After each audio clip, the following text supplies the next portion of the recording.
एक बार पुनः हम सभी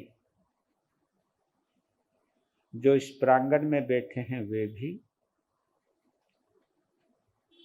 और जो अपने अपने आंगन में अपने अपने सिस्टम के सामने बैठे हैं वे सभी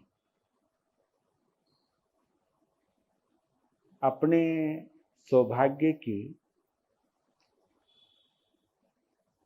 सराहना अवश्य करें।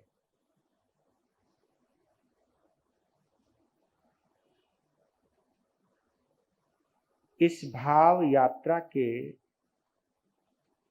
यात्री बनने का जो हमें सौभाग्य प्राप्त हुआ है,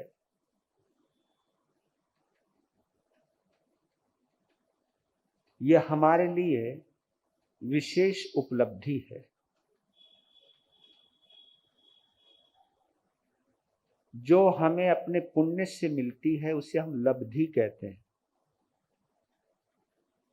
लेकिन जो गुरु और परमात्मा के सानिध्य से मिलता है उसे हम उपलब्धि कहते हैं। लब्धि हमें घमंडी बना सकती है, लेकिन उपलब्धि के पीछे एक मानसिकता रहती है कि जो भी कुछ मुझे मिला है वो मेरे गुरु की वजह से और मेरे परमात्मा की वजह से मिला है। ये भाव आते ही हमारे अंदर एक विनम्रता का भाव आ जाता है।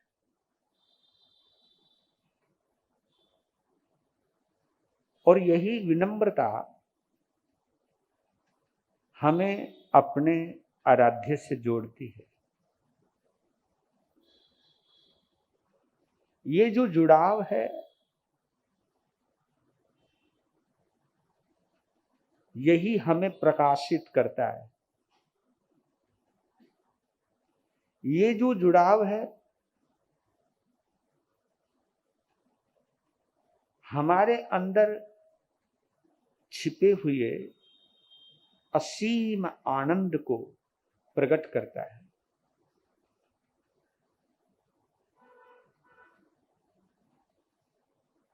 और इस आनंद की उपलब्धि को परम उपलब्धि कहते हैं। और हम आचार्य भक्त शिरोमणि आचार्य श्री मानतुंग महाराज की अद्भुत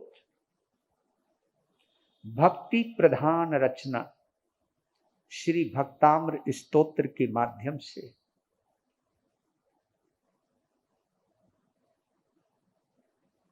परमात्मा के सामीप्य का आनंद ले रहे हैं, परमात्मा की निकटता का अनुभव कर रहे हैं। क्योंकि ये शब्द बड़े जादू भरे हैं, ये शब्द विशेष शब्द हैं। जब भक्ति आसक्ति की सीमाओं को तोड़ती है और परमात्मा से जोड़ती है, क्योंकि परमात्मा और आत्मा के बीच में अगर कोई दीवार है तो वो आसक्ति की दीवार है। आसक्ति शरीर संसार के प्रति होती है, पद और प्रतिष्ठा के प्रति होती है। यही आसक्ति हमें परमात्मा से दूर रखती है। जैसे ही आसक्ति टूटती है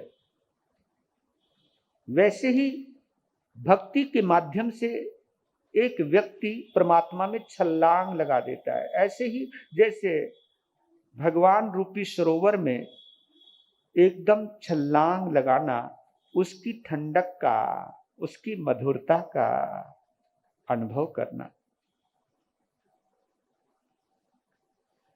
आप लोग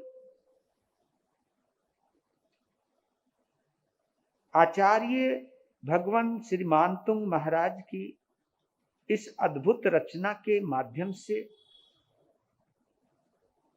कितना कनेक्ट हो रहे हो ये तो आपकी स्वयं की मानसिकता जानती है।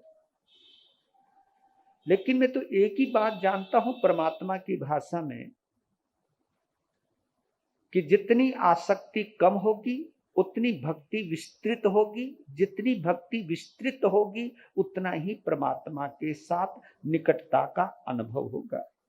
और वही निकटता हमारे अंदर अद्भुत या अपूर्व या अद्वितीय या मैचलेस हैप्पीनेस को प्रकट करती।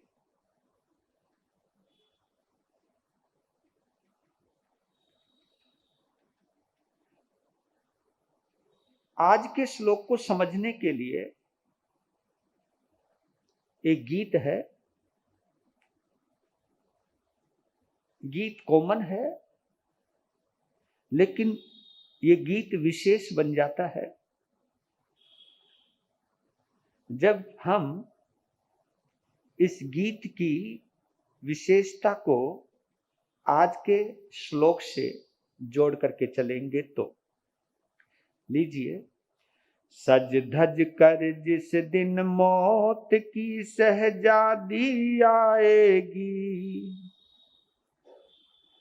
सज धज कर जिस दिन मौत की शहजादी आएगी, ना सोना काम आएगा ना चांदी आएगी, ना सोना काम आएगा ना चांदी आएगी। ये मंत्र है आसक्ति को तोड़ने का। सज धज कर जिस दिन मौत की शहजादी आएगे, ना सोना काम आएगा ना चांदी आएगी, ना सोना काम आएगा ना चांदी आएगी। छोटा सा तू कितने बड़े अरमान है तेरे, मिट्टी का तो सोने के सब सामान है तेरे। छोटा सा तू कितने बड़े अरमान है तेरे, मिट्टी का तो सोने के सब सामान है तेरे। मिट्टी की काया मिट्टी में, मिट्टी की काया मिट्टी में जिस दिन समाएगी, ना सोना काम आएगा ना चांदी आएगी, ना सोना काम आएगा ना चांदी आएगी। सज धज कर जिस दिन मौत की शहजादी आएगी, ना सोना काम आएगा ना चांदी आएगी, ना सोना काम आएगा ना चांदी आएगी। तो क्या करें? तू सोच ले, ये जान ले, ये फानी है दुनिया, है स्वार्थ के नाती सभी पेशे की ये दुनिया। तू सोच ले, ये जान ले, फानी है ये दुनिया, है स्वार्थ के नाते सभी पेशे की ये दुनिया। भक्ति प्रभु की परभव में, भक्ति प्रभु की परभव में बस काम आएगी, ना सोना काम आएगा ना चांदी आएगी, ना सोना काम आएगा ना चांदी आएगी। सज धज कर जिस दिन मौत की शहजादी आएगी, ना सोना काम आएगा ना चांदी आएगी, ना सोना काम आएगा ना चांदी आएगी। गर्दिश का चक्कर जिस समय इंसान पर आता, माता पिता बंधु न धन कुछ काम फिर आता। गर्दिश का चक्कर जिस समय इंसान पर आता, माता पिता बंधु न धन कुछ काम फिर आता। नैया भंवर में घिर कर तेरी फिर डूब जाएगी, ना सोना काम आएगा ना चांदी आएगी, ना सोना काम आएगा ना चांदी आएगी। सज धज कर जिस दिन मौत की शहजादी आएगे, ना सोना काम आएगा ना चांदी आएगी, ना सोना काम आएगा ना चांदी आएगी। तो क्या करे?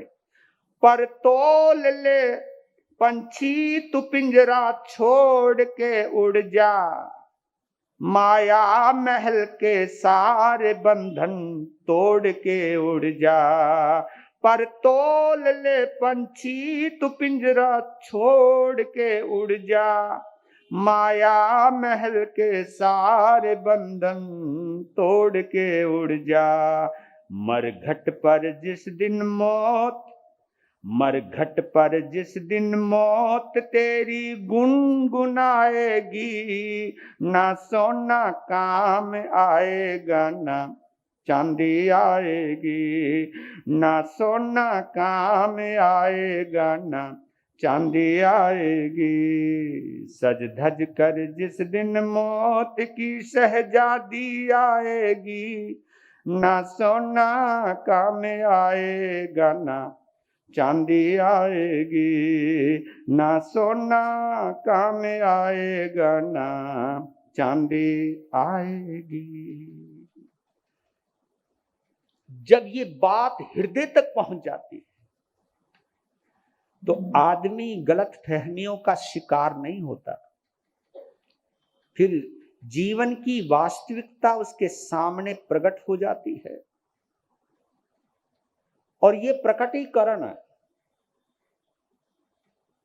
यानी ये प्रस्तुतिकरण समझ लीजिए, ये प्रकटीकरण या प्रकट हो जाना, इस सच्चाई का सामने आ जाना हमें संसार से तोड़ देती है। संसार से टूटना ही आत्मा से जुड़ना है। शरीर की नश्वरता आत्मा की अमरता की अनुभूति कराती है। ये शरीर संसार का है, संसार में रहेगा, संसार तक ही इसकी क्रिया है, इसके बाद इसका कोई महत्व नहीं है। यह एहसास जितना बढ़ता रहता है, यह अनुभव जितना गहन होता रहता है, उतना ही आत्म स्वरूप प्रकट होता रहता है। और इस आत्म स्वरूप को प्रकट करने की कई विधियां हैं, जिसमें एक विधि भक्ति भी है। भक्ति कहते किसको है? परमात्मा में डूबने को। और ध्यान कहते किसको है? आत्मा में डूबने को। बात एक ही है। भक्ति भी एक वही चीज है जब हम शरीर से टूट जाते हैं, परमात्मा में डूब जाते हैं। परमात्मा में डूबने को भक्ति कहते हैं और आत्मा में डूबने को हम ध्यान कहते हैं। आत्मा के अलावा कुछ और नजर ना आए उसे हम ध्यान कहते हैं, और परमात्मा के अलावा कोई और नजर ना आए उसे हम भक्ति कहते हैं। और दोनों ही स्थिति के अंदर हमें परम शांति की अनुभूति होती है। परमात्मा से जुड़कर हमें परम शांति की इसलिए उपलब्धि होती है क्योंकि वो परम शांत है, इसलिए हमको वहां शांति मिलती है। आत्मा में परम शांति है तो आत्मा से जुड़ जाए तो हमें भी परम शांति मिलती है। रास्ते दोनों ही हैं। भगवान महावीर का रास्ता ध्यान का रास्ता है, लेकिन आचार्य मानतुंग ने भक्ति का रास्ता अपनाया। वो इसलिए अपनाया कि मैं किसी तरह परमात्मा में डूबकर अपने को भूल जाऊं, परमात्मा में डूबकर आत्मा के स्वभाव का पता लगा सकूं। यही प्रयास है। और आत्मा की शक्ति कितनी अनंत है, ये राजा भोज ने भी देखा है, ये कालिदास ने भी देखा है। बेड़ियों का बंधन अकारण टूट जाना, 48 तालों का बिना चाबियों के खुल जाना, ये आत्मा की शक्ति नहीं है तो किसकी शक्ति है? ये भक्ति की शक्ति नहीं है तो किसकी शक्ति है? दिखने में कुछ नहीं लग रहा, कोई ताला नहीं लग रहा है, कोई चाबी नहीं लग रही है, कोई दरवाजा नहीं खोल रहा है, लेकिन ये आत्मा की अदृश्य शक्तियां इतनी जबरदस्त होती हैं, लेकिन ये शक्तियां भक्ति में ही जागृत होती हैं। ये शक्तियां अपने को भूलकर परमात्मा में डूबकर प्राप्त होती हैं। तो आपको एक बार फिर डुबाने का प्रयास करते हैं। आज 23वें श्लोक को उच्चारण कर लेते हैं। त्वामामनन्ति मुनयः परमं पुमांस मादित्यवर्णममलं तमसः पुरस्तात् त्वामेव सम्यगुपलभ्य मृत्युम् नान्यः शिवः शिवपदस्य मुनीन्द्रपन्थः नान्यः शिवः शिवपदस्य मुनीन्द्रपन्थः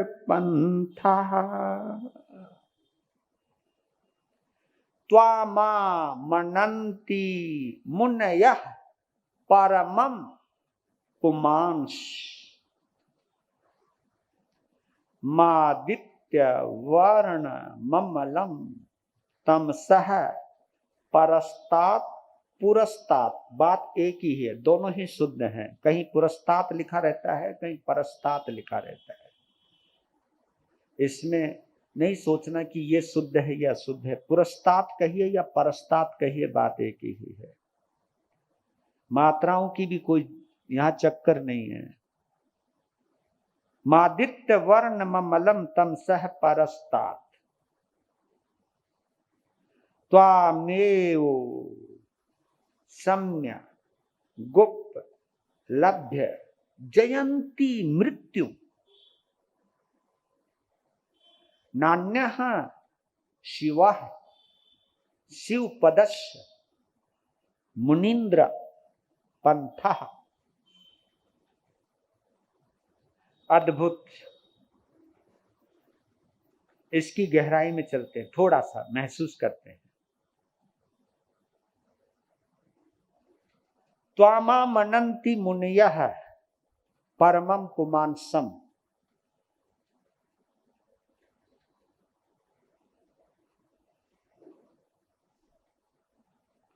त्वम आमनन्ति, त्वम आमनन्ति, त्वामामनन्ति। त्वाम शब्द अलग है, आमनन्ति शब्द अलग है। दोनों शब्दों को जोड़ के बना है त्वामामनन्ति। इसका मतलब है तुमको मानते हैं। हाँ, तुमको मानते हैं। क्या मानते हैं और कौन मानते हैं? मुनयः मुनिजन, और यहां पर बोला है मुनीन्द्र, मुनीन्द्र पंथः। हे मुनियों के इंद्र, है मुनियों के मालिक, है मुनियों के सरताज। मुनीन्द्र, हे मुनीन्द्र, समस्त मुनिजन तुमको परम पुरुष मानते हैं। त्वामा मनंती मुनियः परमम पुमांसम। पुमांस कहते हैं पुरुष को, परम पुरुष, परमम पुमांसम, यानी आपको परम पुरुष मानते हैं। हम लोग तो केवल पुरुष हैं, परमात्मा परम पुरुष है। परम पुरुष कहिए, महापुरुष कहिए, महापुरुष से भी बड़ी कैटेगरी है परम पुमांसम की,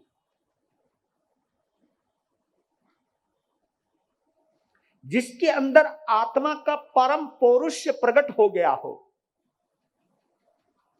जब इस शरीर के अंदर रहते हुए आत्मा के परम पौरुष, परम पुरुषार्थ को प्रकट कर दिया हो, यानी आत्मा की अनंत शक्ति का जिन्होंने फुल एंजॉय किया हो। हम लोग तो आत्मा का उपयोग क्या कर रहे? देखने में कर रहे, खाने में कर रहे, पीने में कर रहे, पचाने में कर रहे, है ना, थोड़ा बहुत जानने में कर रहे। हम तो बहुत थोड़ा सा आत्मा के पुरुषार्थ का या आत्मा के सामर्थ्य का उपयोग कर पा रहे हैं। लेकिन है परमात्मा, आप परम पुरुष हो, क्योंकि आपने परम यानी अंतिम, अंतिम, इसके बाद कुछ है ही नहीं। परम अवस्था, और इसी से परमात्मा बना है, परम आत्मा। आत्मा परम, हम तो केवल आत्मा है। जो शरीर और कर्म से पार हो जाए वो परमात्मा है। परमात्मा कहिए, पुरुष कहिए, बात एक है, वो परम पुरुष है, हम तो केवल पुरुष ही हैं।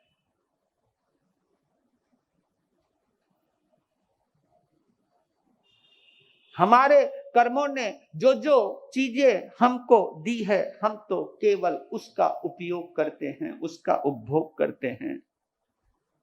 लेकिन है परमात्मा, आप तो परमात्मा हो इसलिए हो क्योंकि आप आत्मा के परम आनंद का पान करते हैं।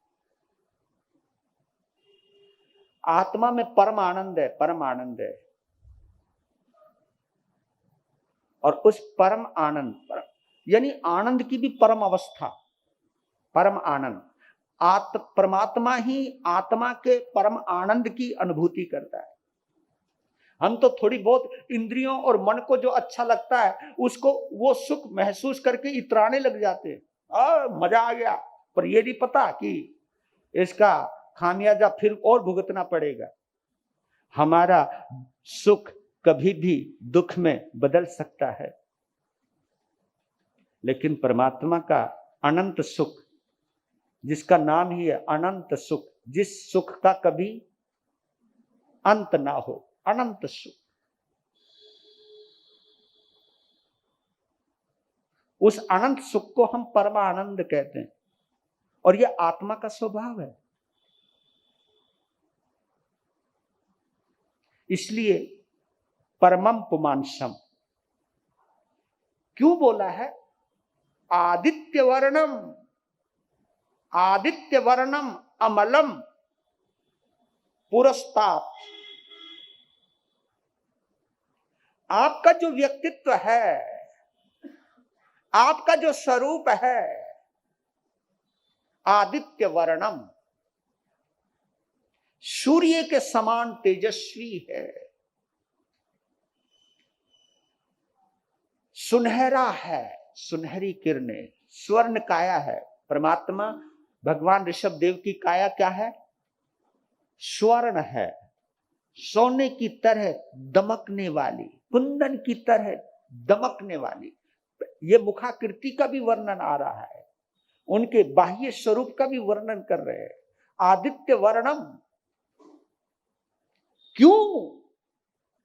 अमलः अमलः परस्तात्, अमल, अमल, हाँ, ये जो हम जिसको हम आयनबिल कहते हैं, इसलिए कहते हैं कि उसमें मल पैदा नहीं होता, क्योंकि वहां ना कोई मसाला है, ना कुछ, रूखा सूखा भोजन है जी, उबला हुआ भोजन, कोई रस नहीं उसमें, इसलिए उसको अमल भी कहते हैं। जिसमें कोई मिलावट नहीं, बस पानी में उबालना और खाना है ना। उसमें कोई रंग तो डालना नहीं। आजकल तो लोग भी क्या रंग वाली मिर्चें भी डालती हैं। हाँ, मतलब कमाल कर रहे भाई, उनके सब्जी में निखार सा आ जाए। मतलब तुम, हाँ कलर, हाँ वही कलर समझ लो, मतलब कलर खाने को तैयार हो चाहे तुम्हारा कलर खराब हो जाए। हैं? ये बोल रहे कि अमल का मतलब निर्मल। अमल यानी मल रहित, मल का जहां अभाव है। अमल यानी प्रकाश, अमल यानी प्रकाश। तमसः, तमसः, हाँ तमस, तमसः, तमस, तमस यानी अंधकार। परस्तात, परे, परे, परे यानी दूर।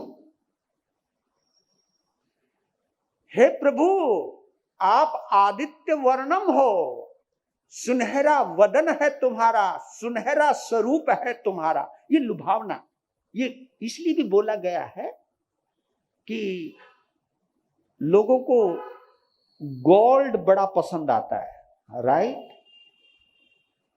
स्वर्ण आभूषण, गोल्ड बड़ा पसंद आता है। और ये तो एक कहावत आती है, इसको एक शब्द और दिया गया, जेवर, है ना। जेवर बोलते हैं, जेवर।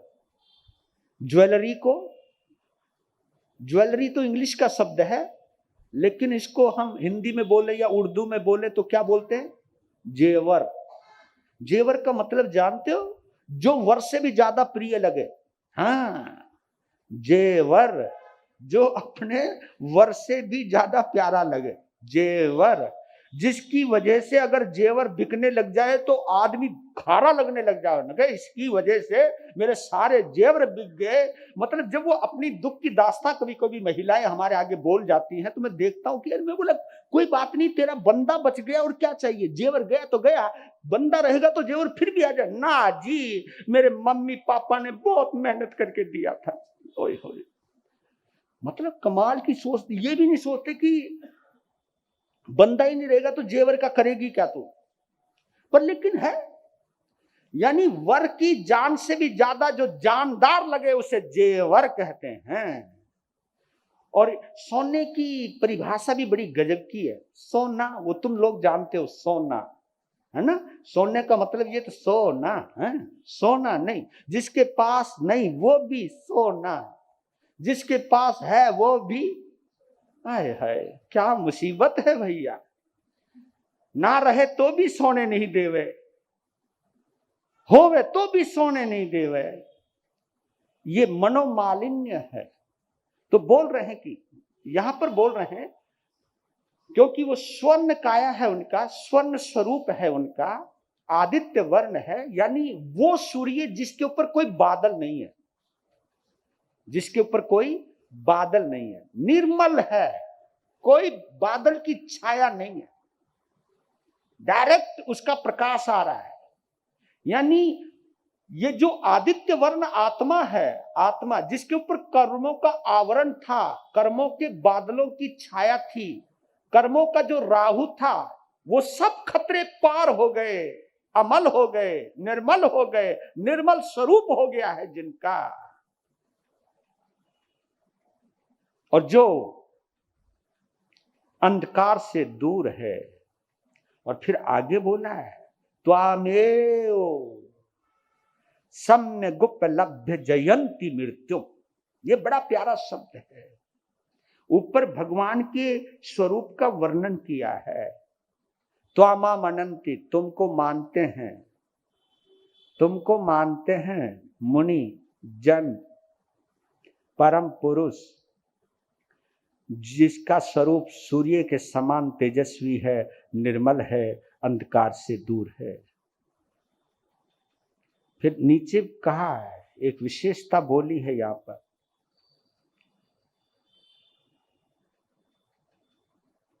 भक्त शिरोमणि आचार्य मानतुंग ने सब कुछ कह दिया यहां कि त्वामेव सम्यक उपलब्ध जयंती मृत्युम। त्वम जमा एव त्वामेव, त्वामेव, त्वाम जमा एव त्वामेव।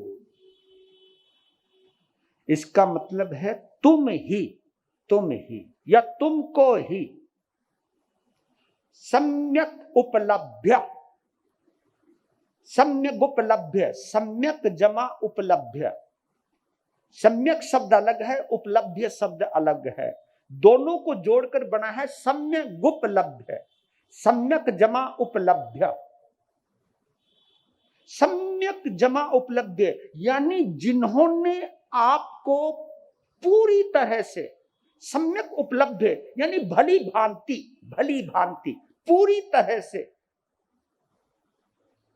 जिन्होंने आपको उपलब्ध कर लिया है, यानी जो आप में पूरी तरह से डूब गए हैं, या जिन्होंने आपको पूरी तरह से अपने अंदर बसा लिया है, जिन्होंने आपको पूरी तरह से स्वीकार कर लिया है, यानी आपके अंदर इतने डूब गए या आपको इतना अपने अंदर समाहित कर लिया कि आपके अलावा कुछ और ही नजर नहीं आ रहा है। इसको कहते हैं सम्यक उपलब्ध। जैसे सम्यक प्रणम्य, एक शब्द आया था शुरुआत में, सम्यक प्रणम्य, प्रणाम ऐसा कि परमात्मा के अलावा कुछ ही नजर ना आए, और रोम रोम से जब प्रणाम होने लग जाए, समस्त आत्म प्रदेश परमात्मा को पुकारने लग जाए, उनके आगे झुकने लग जाए, वो सम्यक प्रणम्य है। ठीक वही भाषा यहां पर है, सम्यक उपलब्ध। तुमको जो पूरी तरह से आत्मसात कर लेता है, जयंती मृत्यु, ऐसा भक्त हृदय मृत्यु को भी जीत लेता है। क्यों? क्योंकि आपको उपलब्ध होने के बाद वो आप जैसा ही हो जाएगा, और जो आप जैसा हो गया फिर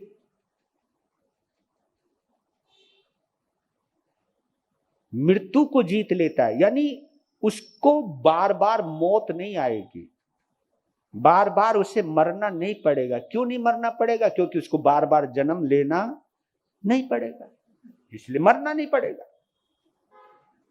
तो त्वामेव सम्यक उपलब्ध जयंती मृत्युम। और प्रभु आपको निहार कर, आपको स्वीकार कर, आपको, क्योंकि दो शब्द याद कर लेना, हमारी जैन परंपरा में दो शब्द ज्यादा है, ज्ञाता और दृष्टा। और आचार्य मानतुंग ने दो शब्दों का प्रयोग किया है, मतवा, मतवा, मतवेति नाथ, और यहां पर क्या बोला? त्वामा मनंती मुनि है परमम पुमांस। मतवा का मतलब क्या होता है? मतवा का अर्थ होता है मानकर। क्या? मतवा यानी मानकर। इससे पहला एक शब्द आता है ज्ञातवा, ज्ञातवा, ज्ञातवा यानी जानकर। हाँ, फिर शब्द आता है मतवा, मानकर। यहां हम गलती करते हैं, हम जानते तो हैं पर मानते नहीं। राइट? क्या शब्द बोला मैंने? हम जानते तो हैं पर हमें मालूम है, हम जानते हैं क्रोध करने से बहुत बीमारियां हो जाती है, क्रोध करने से आदमी डिस्टर्ब हो जाता है, डिप्रेस में चला जाता है। मानते हैं बैर भाव रखने से कुछ नहीं होना चाहिए, बस सब अपने अपने कर्मों का फल है, ये सब हम जानते हैं, लेकिन मानते नहीं है। क्योंकि अगर हम माने, और आप बताओ, आपको बताता हूं, ज्ञातवा ज्ञान से जुड़ा हुआ है, मतवा दर्शन से जुड़ा हुआ है, दर्शन से जुड़ा हुआ मतवा। मतवा का मतलब है स्वीकार कर लिया, जो हम जानते थे उसे हमने स्वीकार कर लिया। स्वीकार करने का मतलब है जाने हुए के अनुसार जीवन ढाल लिया, जाने के जाना हुआ जो चीज है उसको हमने मान भी लिया। मान लिया यानी उसे स्वीकार कर लिया, अपने ज्ञान के द्वारा या ज्ञान के अनुसार आचरण बना लिया, उसको मतवा कहते हैं। तभी तो बोले त्वामा मनंती मुनिय परमम पुमान से। अगर भगवान को मानकर ही तो लोग घर बार छोड़ के मुनि बनते हैं, मानते हैं तभी तो बनते हैं। लेकिन मानना फिर भी अधूरा रह जाता है। क्यों रह जाता है? आप लोग हमको जैन संत मानते हो, पर लेकिन फिर ये परिभाषा फिर और बदलने लग जाती है। ये बार बार शब्द आ जाते हैं, कई लोगों को बुरा भी लगता होगा, मेरे ऑनलाइन श्रोता भी होते हैं, बार बार सोचते होते हैं कि आप बार बार संप्रदाय के ऊपर बोलते हो, पर मुझे बोलना पड़ता है, क्योंकि मतवा नहीं है वो। मतवा है तो कौन सी स्थिति के मतवा हैं हम, इसलिए बोलना पड़ता है कि मुझे फला संप्रदाय का ही संत बनना है। हाँ, अब तो संत तो बनना है, पर कंडीशन लगा दी, मैंने उस संप्रदाय का संत बनना है। तो अब क्या हो गया, वहां संप्रदाय महत्वपूर्ण हो गई, संत महत्वपूर्ण नहीं रहा।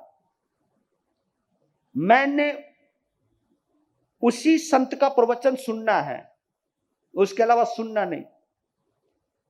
तो मतवा शब्द, वहां संप्रदाय को आपने एक चेहरा विशेष बना लिया है, एक संप्रदाय विशेष बना लिया है कि मैंने इसी संप्रदाय के संतों के दर्शन करने, इसी संप्रदाय के संतों का प्रवचन सुनना है और इन्हीं के चरणों में बैठना है, इन्हीं के आगे झुकना है। इनके अलावा जो भी कोई भी, सब मिथ्यात्वी है। भगवान ने तो नहीं बोला ये, लेकिन हमने बना रखा है, हमने और तुमने, हमने भी बनवा दिया तुमको कि हमारे अलावा जो भी है सब मिथ्यात्वी है। जबकि मिथ्यात्व के तो 10 भेद हैं, बस उसके अलावा तो है ही नहीं। मिथ्यात्व के कितने भेद अगर आप लोगों ने पढ़े हो? बस जीव को अजीव समझे तो मिथ्यात्व, हाँ, अजीव को जीव समझे तो मिथ्यात्व। मिथ्यात्व की परिभाषा कोई बहुत बड़ी नहीं है, पर लेकिन हम ये कहते हैं इस संप्रदाय के अलावा दूसरे संतों को साधु समझे तो मिथ्यात्व है। एक जगह तो कमाल हो गया, मिथ्यात्व के अतिरेक होता है कभी कभी, है ना। अंधभक्ति जब आगे खिसक जाती है तो क्या कर देती है कि एक जगह मैंने आश्चर्य में पड़ गया कि शर्मन संघ के संतों को साधु समझे तो मिथ्यात्व। हाँ, ओ ले भाई, बोले यार कमाल हो गया, सारे पार हो गए। और जबकि भगवान कहते समन नमो समन संघर्ष, भगवान कह रहे कि शर्मन संघ को मैं नमस्कार करता हूं, और लोग ये कह रहे कि शर्मन संघ के संतों को संत समझे तो मिथ्यात्व। जबकि भैया कोई भी, चाहे दिगंबर मुनि है, चाहे मंदिर मार्गी है, चाहे स्थानकवासी है, चाहे तेरापंथी है तो सभी शर्मन है, तो हम सभी शर्मन संघ के। पर लेकिन लोग इसी शर्मन संघ को समझ लेते हैं जिसका आचार्य विशेष ये है वो है, लेकिन ये नहीं सोचते कि भगवान ने तो 4 ही प्रकार के तीर्थ बतलाए हैं, साधु, साध्वी, श्रावक और श्राविका। साधु को श्रमण कहते हैं, श्रावक को श्रावक कहते हैं, गृहस्थी को जो श्रमणोपासक उसको हम श्रावक कहते हैं। बस 2 ही तो, यही तो है, और है क्या, साधु, साध्वी, श्रावक और श्राविका, बात ही खत्म होगी। अब फिर हमने संप्रदाय विशेष से जब उसकी जिक्र शुरू किया, नहीं नहीं ये असली है वो नकली है, आप तो ऐसे परिभाषा देने लगे जैसे आपको केवल ज्ञानी हो गया हो। आपने तो मोहर ही लगा दी कि ये नरक में जाएगा, जबकि खुद का पता नहीं कि मैं कहां जाऊंगा, और हमारे लिए फरमान जारी कर देते, या हम उनके लिए भी कुछ बोल दे गलत। अगर हम भी शर्मन संघ के संत होते हुए अगर मैं भी अगर किसी के लिए गलत बोलता तो गलत है, ये हमको नहीं बोलना चाहिए। तो मेरे कहने का भाव है कि आगे बोल रहे हैं कि नान्य शिव शिव पदस्य मुनिंद्र पंथा न अन्य। देखिए यहां पर कोई शब्द वैसा वैसा नहीं है, न अन्य है, नान्य है, शिवा है, शिवा शिव पदस्य मुनिंद्र पंथा।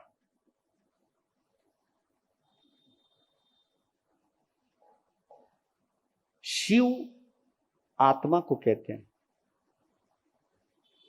शिव आत्मा को कहते हैं, शिव कल्याण को कहते हैं।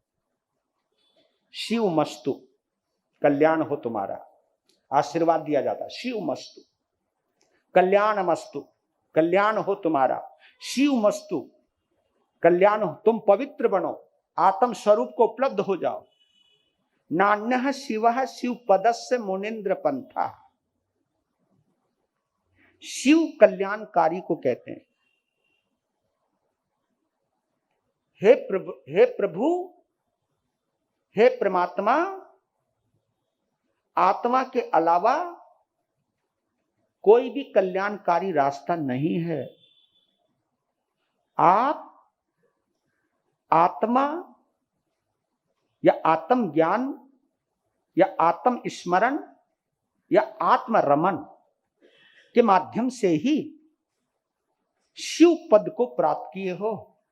शिव पद कहते मुक्ति पद को, मुक्ति पद, मुक्ति में आप गए हो, मुक्ति में शिव पद को प्राप्त किए हो, यानी सिद्ध अवस्था को प्राप्त हुए हो। मुक्ति को शिव पद भी कहते हैं, सिद्ध आत्मा को शिव पद भी कहते हैं कि आत्मा ही परमात्मा बनती है, आत्मा ही मुक्ति में जाती है, शरीर तो जाएगा नहीं। संसार की यात्रा शरीर करता है, चाहे हम स्वर्ग की करें, चाहे हम नरक की करें, चाहे हम त्रियंश की करें, चाहे हम मनुष्य की करें। ये तीन लोक की यात्रा, चार गति की यात्रा हम शरीर के साथ करते हैं, राइट। लेकिन मुक्ति की यात्रा हम शरीर के साथ नहीं करते। वहां मुक्ति में आत्मा जाती है, कर्म नहीं जाते, शुद्ध स्वरूप जाता है, इसलिए उसको शिव पद कहा है। अरिहंत पद कहिए, चाहे सिद्ध पद कहिए, चाहे मुक्ति कहिए, ये परम पवित्र पद हैं। तो अब इसको हम क्या समझे थोड़ा सा। मैं कभी कभी अचरज में आता हूं, आना भी चाहिए। जैन मतावलंबी या जिनेंद्र भगवान को मानने वाला जिन शासन से जुड़ा हुआ व्यक्ति, चाहे साधु हो, चाहे साध्वी, चाहे श्रावक है, चाहे श्राविका है, जिन शासन से जो जुड़ गया है, आपको मालूम है जिन शासन से जुड़ने का मतलब क्या है? जिन शासन से जुड़ने का मतलब है आत्मा से जुड़ना, शरीर और संप्रदाय से जुड़ना नहीं है, आत्मा से जुड़ना, यानी सभी को समान रूप से मानना। हाँ, सामने वाले को आत्म स्वरूप से देखना। हाँ, आत्म स्वरूप समझते हो? आत्म स्वरूप कहते हैं जैसी मेरी आत्मा है ऐसे ही सामने वाले की आत्मा है। ये जो भाव आते ना, ये जो भाव आते, ये मैत्री भाव है। आत्म दृष्टि से किसी को देखना, आत्म दृष्टि, इसी को आत्म दृष्टि कहते हैं। आत्म दृष्टि का मतलब है आत्मा से देखना। क्या बोला मैंने?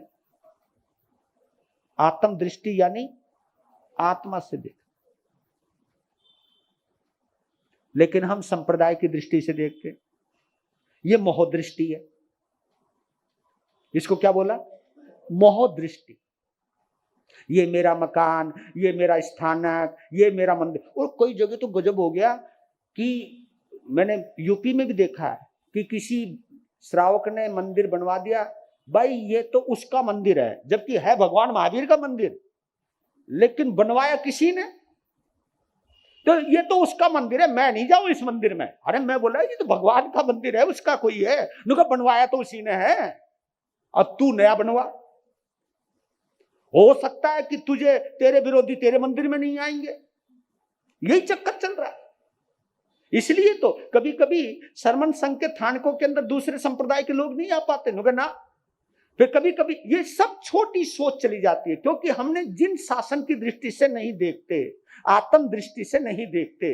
और आत्म दृष्टि से, आत्म दृष्टि के बिना आप कुछ भी देखोगे वो मिथ्या दृष्टि है। बस ये हमें समझ लेना चाहिए, फिर वो मिथ्या दृष्टि है। मिथ्या दृष्टि ही संप्रदाय की दृष्टि से देखता है, लेकिन आत्म दृष्टि वाला आत्मा की दृष्टि से देखता है कि जैसी मेरी आत्मा है। और जिन शासन की मैं परिभाषा दो पंक्तियों में बतलाऊं, आचार्य कुंद हुए हैं, दिगंबर परंपरा के एक बड़े आचार्य हुए हैं, अद्भुत आचार्य हुए हैं।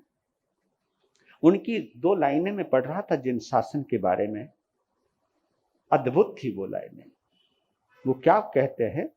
जम इच्छसी अपनतो, जम इच्छसी अपनतो, जम चम न इच्छसी अपनतो, तम इच्छ परस्विया एति यंगम जिन शासन। मतलब जिन शासन की क्या गजब की परिभाषा कर दी उन्होंने। जम इच्छसी अपनतो, देखो कितनी सुंदर परिभाषा है। जो तुम अपने लिए चाहते हो, सीधी बात, जो तुम अपने लिए चाहते हो, जम यानी जो, इच्छसी इच्छा करते हो, अपनतो अपने लिए। जम इच्छसी अपनतो, जो तुम अपने लिए चाहते हो, जम चम न इच्छसी अपनतो, और जो तुम अपने लिए नहीं चाहते, जो तुम अपने लिए नहीं चाहते, तम इच्छ परस्विया, बस वही तुम दूसरों के लिए चाहो, वही तुम दूसरों के लिए ना चाहो। तम इच्छ, उसी इच्छा को, तम इच्छ परस्विया, दूसरे के लिए भी चाहो, एति यंगम जिन शासनम, यही जिन शासन। बस जिन शासन की इससे बढ़िया कोई परिभाषा हो ही नहीं सकती है। यानी जो तुम अपने लिए चाहते हो वही तुम दूसरों के लिए चाहो, और जो तुम अपने लिए नहीं चाहते वो तुम दूसरों के लिए मत चाहो। बस यही गीता के अंदर श्री कृष्ण भी कहते हैं, जो व्यवहार तुम्हें अपने लिए पसंद नहीं है वो व्यवहार तुम दूसरों के साथ मत करो। बस देखो ये कब आएंगे भाव, ये आत्म दृष्टि से आते हैं। जो मुझे पसंद नहीं है मैं वो भी दूसरे के साथ नहीं करूंगा। कोई मुझे धोखा दे, मुझे पसंद नहीं है तो मैं भी किसी के साथ धोखा नहीं करूंगा। कड़वा बोल मुझे अच्छा नहीं लगता तो मैं बोलूंगा तो उसको भी क्यों अच्छा लगेगा। जो चीज मुझे अच्छी नहीं लग रही है वो सामने वाले को क्यों अच्छी लगेगी। तो मैं किसी के साथ धोखा नहीं, किसी के साथ बुराई नहीं करूंगा, किसी की निंदा नहीं करूंगा, किसी के साथ अपशब्दों का इस्तेमाल नहीं करूंगा, किसी को गाली नहीं दूंगा, क्योंकि जो जो चीजें मुझे अच्छी नहीं लगती वो मैं दूसरे के साथ नहीं करूंगा।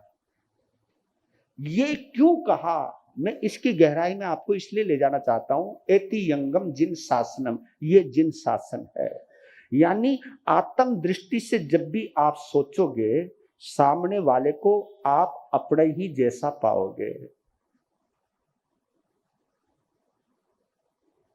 भगवान ने तो ये भी कहा ना, जैसे तुम जीना चाहते हो वही तुम दूसरा भी जीना चाहता है। इसीलिए एक संदेश दिया भगवान ने, भगवान महावीर का संदेश, जियो और जीने दो। और कईयों ने इसके भी अर्थ निकाल दिए। कमाल, मतलब खोपड़ी इतनी चलती है इंसानों की, मैं तो अचरज मान जाता हूं।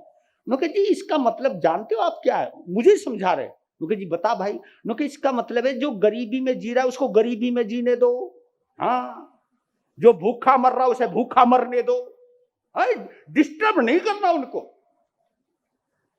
बल्कि इसका अर्थ यह है जिस तरह तुम जीना चाहते हो उसी तरह सामने वाले को भी जीने दो। ये आत्म दृष्टि है। यही आत्म दृष्टि मैत्री दृष्टि है। मैत्री भाव इसी को कहते हैं। और इसी मैत्री भाव की वजह से ही मोहनीय कर्म की निर्जरा होगी, मोहनीय कर्म का क्षय होगा। और हम अपने आसपास के माहौल को देखते तो मुझे लगता है कि मैत्री भाव कमजोर होता जा रहा है और मोहनीय कर्म। बोलने को तुम बोल देते हो कि मेरी फला महाराज के ऊपर श्रद्धा है, मैं कहता हूं ये मत बोला करो। अगर उसके अलावा तुम्हें कोई और नजर नहीं आता तो ये श्रद्धा नहीं है, ये मोह है आपका। ये बोल दिया करो जी मेरा उनके प्रति मोह है, बस बोल दो ना, साफ तो बोल दो। क्योंकि इससे क्या होगा, तुम्हें पता रहेगा कि हाँ मैं मोह कर रहा हूं। और ये भान अगर रहे कि मैं मोह कर रहा हूं तो मुझे इससे दूर होना है, मुझे मैत्री भाव तक आना है। तो इसलिए बोल रहे हैं कि जो आपको पूरी तरह से उपलब्ध हो जाता है, यानी आपके अंदर आत्मसात हो जाता है, वही व्यक्ति आपकी तरह हो जाता है। क्यों हो जाता है? जयंती मृत्युम, वो मृत्यु को जीत लेता है। यहाँ मृत्यु की बड़ी महिमा है, व्याख्या समय नहीं है मेरे पास। मृत्यु की बड़ी गजब की परिभाषा करी है उन्होंने यहाँ। मृत्यु को उपकारक कहा है, उपकारी कहा है। क्यों कहा है? वो इसलिए कहा है कि इस मृत्यु का जितना उपकार मानो उतना कम है।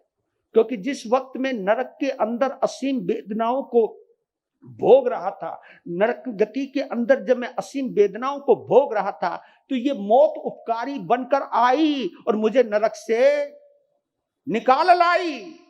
इस मृत्यु का मैं कैसे उपकार ना मानूं, क्यों ना मानूं? मेरे दुखों का, उस वक्त का गति का, दुख का अंत किया है, ये उपकारी है। और बताओ, अरिहंतों को मृत्यु ना आए तो वो सिद्ध नहीं होते। और कबीर साहब कहते हैं कि परमात्मा के मिलन में जिस वक्त मृत्यु आ रही थी, तो उस वक्त कबीर साहब नृत्य कर रहे थे। तो कहा कि आप मृत्यु को देख के नृत्य क्यों कर रहे हो? तब उन्होंने कहा कि परमात्मा